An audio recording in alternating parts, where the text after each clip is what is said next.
Welcome to my another পচা blog. জানি তোমাদের একটু ভাল লাগবে না, তবুও কেন জানি করলাম।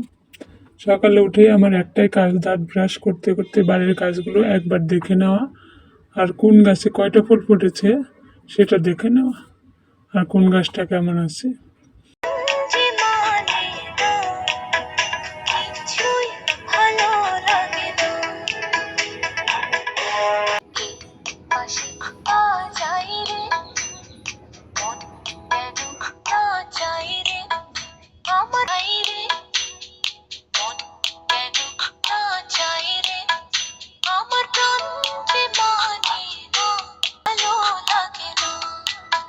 আর এদিকে রান্না হচ্ছিল গরম ভাত, আর তার সাথে আলু পটল ভাজা, পাতলা মসুর ডাল।